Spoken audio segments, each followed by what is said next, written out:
Hello hello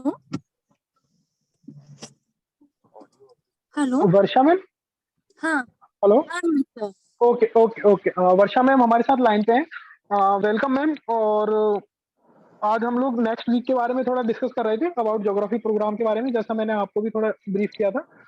okay तो आपसे थोड़ी ये एक्सपेक्टेशन है कि how we should prepare RAS exam के बारे में, और अभी जो माहौल चल रहा है ट्रांजिशन का कि प्री की वैकेंसी आने वाली है नहीं आने वाली है, उसको किस तरह से कोप अप किया जाए, इन सब पे थोड़ा सा आप गाइडेंस दें।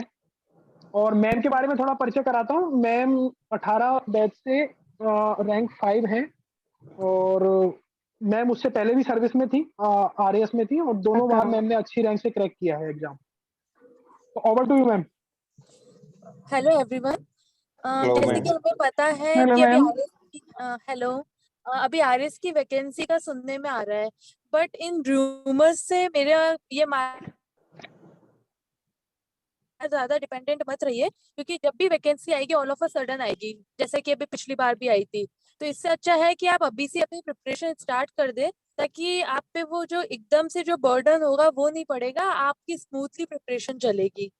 और जैसा कि मैं मानती हूँ कि जब आप इस ग्रुप से जुड़े हुए हैं, तो आपको बेसिक जो एग्जाम की जो पैटर्न है वो सब तो पता ही होगा। तो इस कम्युनिकेशन को 1 to 1 एक वन साइडेड रखने से अच्छा है कि अपन दोनों आपको जो क्वेश्चंस पूछने हो आप मुझसे पूछिए, उसको मैं आंसर करूंगी, ताकि थोड़ा इंटरेक्टिव सेशन बने। Am I audible to everyone? Yes ma'am ma'am. आप लोग एक एक करके क्वेश्चंस पूछ सकते हैं। ओके।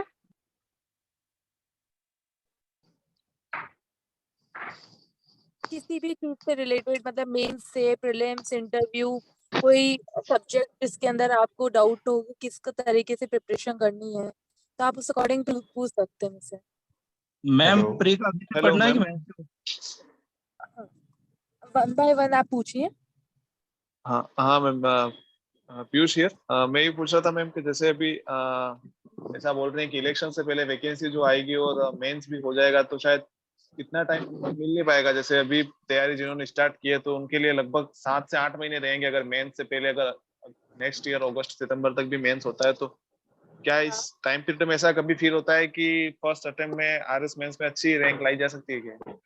बिल्कुल लाई जा सकती है पीयूष, ये मैं अपने खुद के पर्सनल एक्सपीरियंस से बता रही हूँ कि आरएस 2016 के अंदर जब मैंने प्रिपरेशन की थी, तो मेरे पास भी टाइम था वो बहुत कम था एकदम। मतलब मेरे को इस एग्जाम के लिए मेरा जो आने का जो मेरा मानस बना था वो एकदम से ही बना था। तो मैंने खुद ने भी इस एग्जाम को क्रैक किया है। मैं रैंक के लिए आपको अश्योरेंस नहीं दे सकती, बट हाँ सिलेक्शन आपका आराम से हो सकता है। Yes ma'am. Any other Hello, question? Hello. here is Durgarao. Actually, ma'am, I would like to ask that आप जो पेपर 4 है हाँ जी। उसमें हिंदी का कैसे किया जाए, स्पेशली इंग्लिश मीडियम स्टूडेंट के लिए काफी प्रॉब्लम होती है। अच्छा। Like last time I face lot of problem to cover in 2 months। Hindi के मेरा जो था, मुझे पता था कि मैं इंग्लिश के अंदर एक नॉर्मल डिसेंट मार्क्स ले आऊंगी, तो मेरा जो मेन फोकस था वो हिंदी के अंदर ही था। हिंदी के लिए मैंने राघव प्रकाश पढ़ी थी। इसके अलावा एक ओके। नवीन हिंदी प्रकाशन राजसा बोर्ड की एक बुक आती है, नवनीत यस हिंदी मैम। या नवीन हिंदी ऐसे एक आती है, वो बुक की थी। साथ ही मैंने प्रीवियस ईयर के जो पेपर्स के अंदर आए हुए थे क्वेश्चंस वो वाले किए थे। आप इतना अगर आपने कर लिया है इन 3 सोर्सेज से, तो मेरा ये मानना है कि पेपर मतलब बहुत कम क्वेश्चंस हो गए जो फिर उसके बाहर से आएंगे। और अगर कोई बाहर से आता भी है तो वो ज्यादातर किसी को भी नहीं आता होगा, अगर आपको नहीं आता तो, क्योंकि जो मेजर बुक्स है वो इसको कवर करने के लिए हिंदी को वो यही है। मेरा जो मेन फोकस है वो ग्रामर पे था। जो कॉम्प्रहेंसिव पार्ट था उसके अंदर ये था कि कुछ कह नहीं सकते कि मार्क्स मिले या नहीं मिले, पर ग्रामर में ये है कि अगर मैंने पर्यायवाची 2 लिखे हैं तो मुझे 2 नंबर मिलेंगे ही मिलेंगे। तो जहाँ पे ज्यादा मार्क्स एग्जैक्टली। फेच कर सकती हूँ वो ग्रामर था। तो मैंने उसी पे फोकस किया था, और मेरा ये मानना है कि मेरे ग्रामर में नंबर ज्यादा अच्छे इसी कारण आए क्योंकि मेरा जो फोकस था वो मैंने कॉम्प्रहेंशन को अपना प्रायोरिटी रखा था, और grammar. Okay okay, English thank वाले यू मैम। पोर्शन को कैसे तैयार करें मैम, हिंदी मीडियम वाले? इंग्लिश की पोर्शन को जी इसके लिए अब देखिए अलग अलग, जैसे इसके लिए मैं नाम रिकॉल नहीं कर पा रही, मैं रोहित जी को बता दूंगी, वो मेरे जो बुकलेट्स है वो आपको प्रोवाइड करा देंगे। उसके मतलब हिंदी की मैंने इंग्लिश की भी एक बुक रेफर की थी, उसके अंदर से मैंने पढ़ा था। साथ ही मेरे को ये टेलीग्राम पे कई ग्रुप्स होते थे, उसमें मटेरियल मिलता था, या कोई कोचिंग के मिल जाते थे नोट्स, तो उनको मैं जो ये सिनोनिम्स एंटोनिम्स ये सारी चीजें होती थी उनको प्रिपेयर करती थी। तो ऐसा मैंने बहुत अलग से नहीं किया, क्योंकि इंग्लिश का मेरा मेन फोकस हिंदी का रहता था, तो उस अकॉर्डिंग ही मैंने अपनी प्रिपरेशन स्ट्रेटेजी रखी थी, और मेरे मार्क्स उस अकॉर्डिंग ही आए थे इसमें। मेरे फोर्थ पेपर में ओके 125 अराउंड मार्क्स थे। मैडम इथिक्स इथिक्स के पेपर के लिए मैडम, एथिक्स के अंदर, हाँ यस मैम। हाँ एथिक्स के लिए, अब वो अगेन मैंने बहुत सारी बुक्स रेफर की थी, एक बुक नहीं की थी एथिक्स के लिए। और ये ऐसा सब्जेक्ट है कि मेरे को इसके अंदर अपनी जितने भी मतलब मुझे इसके अंदर कुछ ये नहीं है कि मुझे कुछ रट के इसके अंदर लिखना है। इसके अंदर मुझे मेरी खुद की जो क्रिएटिविटी, जो मेरी खुद के पर्सनल थॉट्स थे, मेरे को पेपर में पेन डाउन करने की इस पेपर में फ्रीडम मिली थी। तो मेरा जो सबसे अच्छा पेपर सेकंड पेपर में हुआ था वो एथिक्स ही हुआ था। तो इसके अंदर मैंने लुकमान के भी नोट्स देखे थे, और मैंने और बहुत सारे बुक्स अलग अलग नेट से मैं डाउनलोड करके देखती थी। साथ ही स्प्रिंग बोर्ड के तो आपको ये सारे नोट्स आप पढ़े ही होंगे आप सबने ही, तो यस मैम। वो तो मेरा बेसिक वो तो रहता ही रहता था, बाकी मैं एड ऑन करती रहती थी बाकी चीजें। Okay ma'am. Case hello study ma'am. आप आ रही नहीं है लेकिन मैंने वो भी बहुत अच्छे से प्रिपेयर की थी।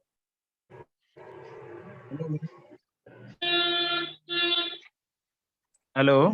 हेलो। हाँ मैम, हम जैसे फर्स्ट टाइमर्स है तो उसके लिए क्या स्ट्रेटेजी रहेगा, मतलब निकालने के लिए? के लिए मेरा ये मानना है कि प्रीलिम्स क्वालिफाइंग नेचर का ही होता है, तो हमारे को जो हमारे नोट्स है, जो बाकी चीजें उनको कंसाइज वे में पढ़ना चाहिए। जैसे जो मेरी स्ट्रेटेजी रही थी, वो मैंने कोचिंग के जो मेरे नोट्स थे उन पे ही ज्यादा फोकस रखा था, और बाद में मैं थोड़ी थोड़ी चीजें एड ऑन कर लेती थी। जैसे एग्जाम पास आ रहा है तो करंट अफेयर्स पे ध्यान देना, और मतलब जैसे अब क्वालिफाइंग था तो मेरा मेन फोकस था वो था मैथ्स रीजनिंग का। वो मैं इसलिए भी कह सकती हूँ कि मैं साइंस की स्टूडेंट हूँ, इसलिए मेरे को उसके अंदर ज्यादा इंटरेस्ट था। और जो पोर्शन ज्यादा मार्क्स फेंचेंगे, जैसे मेरे को हिस्ट्री में बहुत इंटरेस्ट था, तो आपको जिस चीजों में इंटरेस्ट है और जिसका पेपर के अंदर आप प्रीवियस ईयर पेपर्स का ट्रेंड देखेंगे तो आपको पता चल जाएगा ज्यादातर क्वेश्चन किस किस पोर्शन से पूछे जाते हैं। आप उनको प्रिपेयर कीजिए। आपको करंट अफेयर्स अच्छे से, इकोनॉमिक सर्वे अच्छे से, मैथ्स रीजनिंग अच्छे से, और एक कोई सा भी पेपर, मैं ये नहीं कह रही कि हिस्ट्री कीजिए, अगर आपकी ज्योग्राफी की इच्छा है, पॉलिटी, सबका अलग अलग होता है, जिसके अंदर आपका एरिया ऑफ इंटरेस्ट है आप उसको प्रिपेयर कीजिए। तो आप जो मिनिमम क्वालिफाइंग मार्क्स होते हैं प्रीलिम्स के वो तो आराम से आप फेच कर सकते हैं। Hello ma'am. हाँ जी। मैम मेरे साथ ये प्रॉब्लम आ रही है कि जैसे अभी जियोग्राफी स्टार्ट हो रहा है। Hello. Hello ma'am. Hello. Hello. Disconnect हो गया। बोलिए बोलिए सुबोध बोलिए। मैम है लाइव? हाँ मैम लाइन पे है, हाँ जी, बोलिए। मैं हूँ लाइन पे। Hello Varsha ma'am. हाँ जी बोलिए। मैम मेरे साथ ये प्रॉब्लम आ रही है, जैसे अभी हमारा जैसे कल से ज्योग्राफी स्टार्ट हो रहा है। हेलो। बोलिए सुबोध बोलिए बोलिए बोलिए, आप हाँ। बोलिए, क्वेश्चन पूछिए। तो हेलो। है ना। Hello ma'am. आपको आवाज आ रही है? सुबोध हाँ, आप आ रही क्वेश्चन है आवाज? पूछिए अपना। हाँ। हाँ तो मैम सुबोध जैसे आप क्वेश्चन। कल से हमारी जियोग्राफी स्टार्ट हो रही है। अच्छा। तो मैम जैसे अब पब्लिकेट और एथिक्स हमने मतलब 2-3 महीने हो गए हमें मतलब छोड़ दिए, तो वो चीजें भूल रहे हैं। हम्म। तो उसका कुछ सॉल्यूशन कैसे करें, मतलब जैसे माइंड पर बर्डन रहता है कि यार यार ये चीजें तो भूल रहे हैं अपन, हाँ। तो उन चीजों को कवर करने के लिए क्या स्ट्रेटेजी फ्लुएंट रिविजन्स कैसे? अच्छा, आपका नाम सुबोध है? हाँ मैम। हाँ सुबोध, ये चीज मतलब आपके साथ ही नहीं, ये सबके साथ होती है। आप मेरे ख्याल से आप फर्स्ट टाइम अपीयर होंगे अब की बार। क्या मैम? हाँ, आप फर्स्ट टाइम अपीयर होंगे अब की बार आरएस में। नहीं मैम, मैंने 21 का मेंस दिया है। अच्छा, लिखा है। तो फिर तो आप हाँ। इस चीज को अच्छे से जानते होंगे कि ये सबके साथ होती है कि हम एक बार किसी चीज को पढ़ते हैं फिर लगता है कि वो भूल। हाँ तो मैम तभी तो इसका तो सबकी सॉल्यूशन स्ट्रेटेजी अलग होती है। मेरी जो रहती थी स्ट्रेटेजी वो ये रहती थी, एक टाइम पीरियड में बना लेती थी कि जैसे मैंने हिस्ट्री आज पढ़ ली तो मेरे को आज के 10 दिन बाद इसको वापस से रिवाइज करनी है। अपन जितनी बार रिवाइज करते जाते हैं चीज को तो हमारे को टाइम कम लगता जाता है, क्योंकि या तो आप मतलब मेरे को पॉइंट मैं उसमें नहीं बनाती थी, बट मेरे कई फ्रेंड्स थे जो पॉइंटर फॉर्म में बना लेते थे। उन्होंने पूरी हिस्ट्री को भी जब bye the time of exam तो उन्होंने पूरी हिस्ट्री को ही पॉइंटर्स फॉर्म के अंदर 2-3 पेजों में समेट ली थी। तो वो सबकी स्ट्रेटेजी अलग होती है, मेरे को उसकी जरूरत नहीं थी। मैंने उसके अंदर मतलब कोई भी ज्योग्राफी भी ले लीजिए, तो जैसे लोग मैप बना लेते छोटा उसके थ्रू लर्न करते हैं, लेकिन मैं हाइलाइटर से हाईलाइट कर लेती थी चीजों को, और जैसे जैसे रिवीजन मेरा बढ़ता जाता था तो वो मेरी चीजें रिफाइन होती जाती थी। मैं सिर्फ वही पढ़ती थी एग्जाम पॉइंट ऑफ व्यू से जो जरूरी है। तो जितनी बार रिवीजन करेंगे आप आपके सोर्सेज को लिमिटेड रखिए, सबसे जरूरी चीज ये है, क्योंकि अगर आपके पास एक बुक होगी उसको आप 10 बार पढ़ पाएंगे बजाय 10 बुक्स को एक बार पढ़ने के। तो ज्यादा फ्रूटफुल ये है कि बिल्कुल लिमिटेड सोर्सेज हो, ताकि उनको आप ज्यादा से ज्यादा बार रिवाइज कर पाए। Hello hello ma'am. हाँ हेलो। हाँ जी मैम, मैं पूछ रही थी साइंस के लिए जो नॉन साइंस बैकग्राउंड से। अच्छा, नॉन साइंस बैकग्राउंड के लिए अब ये चीज तो मैं तो साइंस स्टूडेंट हूँ, तो इसलिए मैं इसको बहुत अच्छे से तो नहीं बता पाऊंगी। पर मैं ये आपको बता सकती हूँ कि जो मेरे फ्रेंड्स थे जो आर्ट्स बैकग्राउंड ह्यूमैनिटीज बैकग्राउंड से थे, तो आप किसी जी भी एक कोई भी या तो कोचिंग के नोट्स ले लीजिए, या कोई भी आजकल तो सारे नोट्स अवेलेबल भी है, आपको किसी भी कोचिंग के ले सकते हैं जिसके आपको कंफर्टेबल फील हो जिसके अंदर। और ये नोट्स के साथ ही आप कुछ भी एक बुक ले लीजिए, जिससे आप टाटा मैग्रो हिल की मेरी फ्रेंड पढ़ती थी, उनकी भी ये 4th रैंक थी RS 2016 के अंदर, तो उन्होंने भी मुझे ये बुक बताई थी।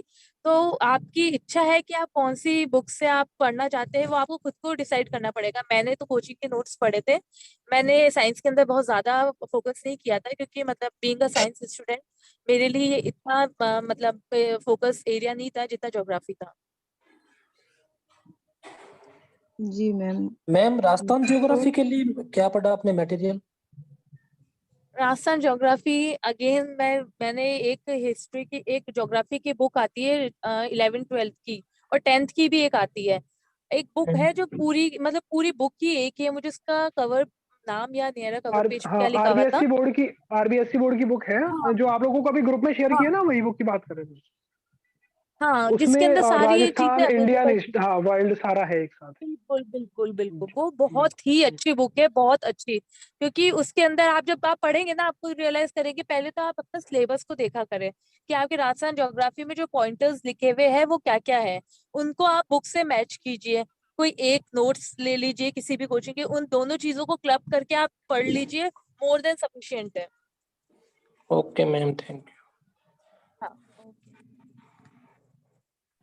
एनीवन एल्स अदर क्वेश्चंस किसी के? Hello hello. हेलो मैम, हाँ ये बिल्कुल Amit.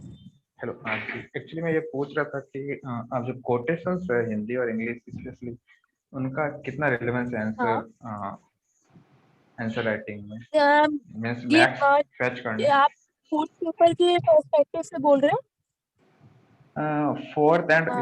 Hello. especially in ethics also we have to, or actually we have to mug up the Gita sloks and all verses मैंने especially. कोई ethics के paper में मैंने कोई कोटेशंस कोट नहीं की थी, और मेरे And सेकंड पेपर में अच्छे नंबर आए, 119 आए। तो मैं इस चीज के तो आपको कह सकती हूँ कि आपका जो मटेरियल होता है ना वो अच्छा होना चाहिए, बजाय इन चीजों के अंदर ध्यान दें। क्योंकि जब पेपर लिखते हैं ना, ये बोलना बहुत आसान होता है कि कोटेशंस कोट कीजिए वो लिखिए, पर जो पेपर का वो प्रेशर होता है ना आपको उस टाइम के, वो 3 घंटे का, याद ही नहीं आती। चीजें आपको याद आती नहीं है कि आप कोट्स लिखो ये सब करो। तो आप मेन चीज है कि आप जो मटेरियल डिलीवर कर रहे हैं अपने पेपर के अंदर वो स्ट्रांग होना चाहिए। फोर्थ पेपर में जरूर मैं कहूंगी कि मैंने कोर्स लिखे थे हिंदी इंग्लिश, और वो भी बेसिक बेसिक, जैसे मैंने वुमेन एम्पावरमेंट के लर्न कर लिए, और कुछ हर टॉपिक के टेररिज्म के लर्न कर लिए। तो ये तो हर कोई करता है, तो ये बहुत अलग चीज नहीं है। बट हाँ, मैंने सेकंड पेपर में कोर्स का मतलब बहुत ही, अगर लिया भी होगा तो कोई एक कोर्स हाँ ही यस, होगा। वही वही वही एक्चुअली आप दिल्ली का मतलब लिखते थे कुछ, या लास्ट टाइम वैसे ही, जैसे कि एक्चुअली लास्ट टाइम वैसा ही हुआ था एग्जाम के टाइम, तो काफी फोर्थ कुछ पेपर कोर्स में एक साथ मैंने ही हो गए करी तो। थी, फोर्थ पेपर में की थी मैंने कोर्स का हेलो एथिक्स के अंदर मैंने यूज नहीं किए थे इतने कोर्स, इतने क्या इनफेक्ट शायद नहीं किए थे एक भी, क्योंकि एथिक्स का पेपर आप खुद देखिए ना, मतलब मेरा ये पर्सनल मानना है कि उसके अंदर आपको इतना फ्रीडम दिया जाता है कि आपके जो खुद के पर्सनल आइडियाज है, आपकी जो वैल्यूज है, आप उनको पेन डाउन करें। तो इससे अच्छी बात क्या होगी कि आप अपने मन की बातें लिख पाए। तो मुझे जरूरत नहीं लगती कि कोर्स से आप अपने एक्सप्रेशंस को ज्यादा अच्छे से बता पाएंगे, तो मैंने कोर्स का इस्तेमाल नहीं किया था सेकंड पेपर में। Okay okay, thank you ma'am. Ma'am आपने स्प्रिंग बोर्ड में टेस्ट दिए थे ना? हाँ जी मैम मैं भी वहीं पे मैंने दिया था लास्ट टाइम, मतलब मैं स्टूडेंट हूँ वहाँ की। अच्छा। तो मैम मेरे को है ना ऐसे समझ नहीं आ रहा कि आपने मॉडल आंसर की इसको कैसे बाद में यूटिलाइज किया, मतलब लास्ट में उसको रिवाइज करके गए थे क्या आप? मॉडल आंसर्स को देखे थे मैंने पेपर्स, लेकिन सारे पेपर्स नहीं देख पाई थी, जो जो मेरे जो फुल लेंथ पेपर्स थे वो। लेकिन यहाँ पे तो आपको इतना अच्छा प्लेटफॉर्म मिला हुआ है कि आपको टाइमली आपका इवैल्यूएशन हो रहा है। मेरे ख्याल से इसके अंदर तो आपको रिवाइज करने की भी जरूरत नहीं पड़ती होगी, क्योंकि आपको टाइमली आपकी चीजें फीडबैक मिलता रहता है, तो वो चीजें तो आपके दिमाग में वैसे ही सेट हो जाती होगी कि हाँ मैं ये गलती कर रही हूँ तो अगले पेपर में ये नहीं करूँ। तो ये नहीं टाइमली इवैल्यूएशन यहाँ पे आपका हो रहा है, तो ये आपके लिए ये बहुत तो प्लस अच्छा है, बट लास्ट टाइम हुआ नहीं ना, तो इसलिए मेरे को था कि क्या नहीं। अब की प्रॉब्लम बार आप रहेगी। कीजिए, मेरे को तो पूरी इस चीज में अश्योरेंस है कि आपका इस चीज का बहुत बेनिफिट मिलने वाला है पेपर में। ओके मैम, आपने शॉर्ट नोट्स कब बनाए थे क्या? नहीं, मैंने शॉर्ट नोट्स नहीं बनाए। मैं जैसे बता रही थी, मैं हाईलाइट करती थी। हर लोगों का पढ़ने का तरीका अलग अलग होता है, मैं हाईलाइट करके पढ़ती थी instead of making short. Okay जिसने शॉर्ट नोट्स बनाए थे। Ma'am Rajasthan history and art हाँ एंड जी। कल्चर के लिए कौन से नोट्स लिखे?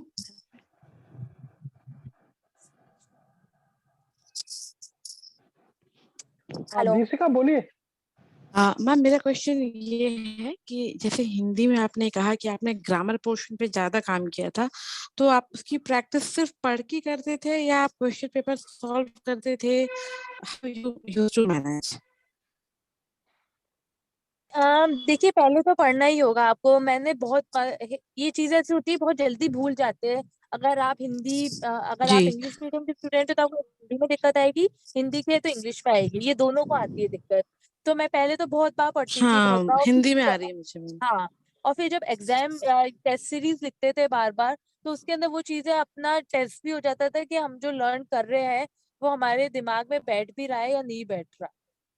तो टेस्ट तो बहुत इंपॉर्टेंट रोल प्ले करते हैं। सिर्फ पढ़ते रहेंगे तो आप इवेल्युएशन कर ही नहीं पाएंगे कि आप जो पढ़ रहे हैं वो आपको याद भी हो रहा है कि नहीं हो रहा at the time of giving the exam.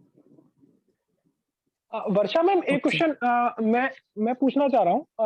बहुत से स्टूडेंट्स पढ़ते समय, इवन हम लोग भी जैसे यूपीएससी का करते थे, तो चीजों की डिटेल में जाने की कोशिश करते थे। जैसे पढ़ते समय उसके डीप में चले जाते हैं, बहुत ज्यादा डीप में जाके मजा भी आने लगता है, और वो मतलब रिसर्च टाइप का करने लग जाते हैं। तो उसकी कितनी रिलेवेंस है एग्जाम में आंसर लिखते समय? वो क्या यूजफुल होती है, या हमें थोड़ा सा डाइवर्सिफाइड पढ़ना चाहिए? उसको किस तरह से कंट्रोल करें? रोहित सर, ये मेरे साथ भी हुआ था अरे 2016 के टाइम। मतलब मैं किसी चीज को पढ़ती थी, उसमें इतना ज्यादा घुस जाती थी कि मतलब भारत एक खोज देख रही हूँ बैठे खाना खाते टाइम, और हर चीज मतलब इतना ज्यादा। मेरे ख्याल से ये बिल्कुल रेलेवेंट नहीं होता है, क्योंकि हमें थीसिस नहीं करनी, हमें एग्जाम पास बिल्कुल। करना है। और जो हमारी डिमांड है वो है अच्छे मार्क्स, और कुछ भी नहीं। हाँ, अगर आपके साथ के अंदर कोई कोर्स, आप कोई एमए कर रहे हैं, वो सब बातें अलग है। बट अगर आपका पेपर क्रैक करना ही गोल है, तो ये सब चीजों में टाइम वेस्ट करने के बजाय आपने जो पढ़ा है उसको कंसाइज शॉर्ट फॉर्म के अंदर ज्यादा से ज्यादा रिवाइज कीजिए, ताकि आप पेपर में डिलीवर कर पाए। ये गलती मैंने 16 में की थी, इसलिए मैं ये पर्सनल एक्सपीरियंस से बता सकती हूँ। बिल्कुल बिल्कुल। Thank you ma'am, thank you. एक क्वेश्चन ये है, और सर आपसे भी है कि over ma'am overall preparation part में जो रिवीजन पार्ट है वो थोड़ा सा मतलब लैकलस्टर रहता है, कि लगता है हाँ पढ़ लेंगे, कर लेंगे रिवाइज, एक दो बार रिवाइज कर लिया, फिर हाँ ठीक है पता है, फिर एंड पे कई बार याद नहीं आता। तो आप मतलब सर से भी मेरा क्वेश्चन यही है, और आपसे भी मैम, कि आप लोगों ने रिवीजन वाले पार्ट को कैसे स्ट्रेंथन किया प्रिपरेशन में? रिवीजन मतलब वाले क्या पार्ट को ऐसे स्ट्रेंथन किया कि आप कोई भी, जैसे यहाँ पे आपको रेगुलरली आपके टेस्ट होते हैं, तो आप कोई भी एक टेस्ट सीरीज को पकड़ के उसको पूरा मतलब अच्छे से आप रिलीजियसली फॉलो कीजिए, वो जो आपको पेपर का वो देते हैं टाइम टेबल, उसके अकॉर्डिंग आप टेस्ट दीजिए। रोहित सर से भी मेरी जैसे बात हो रही थी, वो बता रहे थे आपका वीकली भी टेस्ट होता है। तो इससे अच्छी बात क्या होगी जी कि आपको आप पे एक प्रेशर डाला जा रहा है कि आपको तो रिवाइज करना ही करना है वीकली।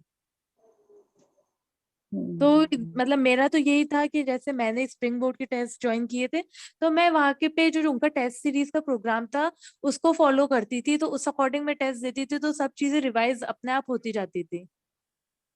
अगर आप ये देखिए कि पर आप जैसे आपने जो टेस्ट दिया 3 महीने पहले, आपने जिस सब्जेक्ट का टेस्ट दिया, फिर मान लीजिए आपने 2 महीने बाद को रिवाइज कर भी लिया, पर by the time you reach next near to your exams the mains, फिर आप उस चीज को कैसे कंसोलिडेट करते थे? पर कंसोलिडेट आपने कितनी बार दे दिया ये देखिए ना, एक मतलब आपका जो फुल लेंथ टेस्ट होते थे वो 3 से 4 हो जाते थे चारों पेपर। तो 3 से जी 4 के बाद वो चीजें तो आपके दिमाग में यूं ही बैठने लग जाती थी। फिर एक ऐसा टाइम आ जाता है, ये आपका नाम